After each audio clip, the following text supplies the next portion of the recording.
একবার এক ছোট গ্রামে রমজান মাস শুরু হওয়ার পর এক বৃদ্ধা মহিলা ছিলেন যার নাম ছিল হোসনে আরা। তিনি প্রতিদিন সকালে সেহরি খেতে উঠতেন, কিন্তু তার বয়স বাড়তে থাকায় শরীর অনেকটা দুর্বল হয়ে পড়েছিল।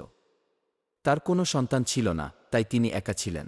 একদিন রমজানের তৃতীয় সপ্তাহে হোসনে আরা মহিলাটি হঠাৎ বুঝতে পারলেন যে এবারের রমজানটা তার জন্য খুবই কঠিন হবে।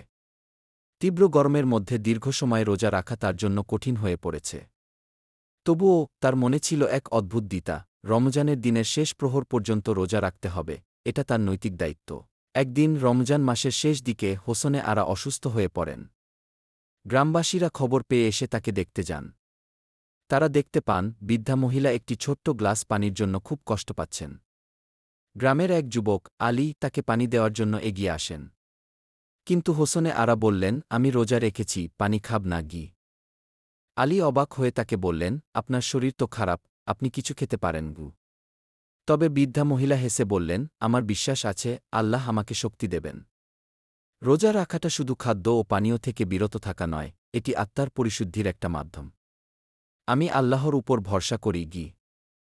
আলী বুঝতে পারলেন যে হোসনে আরার রোজার প্রকৃত মানে ছিল আত্মত্যাগ, বিশ্বাস এবং শক্তি। তিনি বৃদ্ধা মহিলার জন্য কিছু সাহায্য করলেন এবং গরমে কষ্ট পাওয়ার পরও সবার জন্য একটি দৃষ্টান্ত রেখে গেলেন। এই ঘটনা গ্রামের মধ্যে ছড়িয়ে পড়ল এবং সবাই বুঝতে পারল যে রোজা শুধু শারীরিক খাবারের অভাব নয়, এটি মানসিক এবং আত্মিক পরিশুদ্ধিরও একটি মাধ্যম। রমজান মাসে হোসনে আরা মহিলার দ্বিতা এবং বিশ্বাস সকলের জন্য এক নতুন শিক্ষা হয়ে রইল।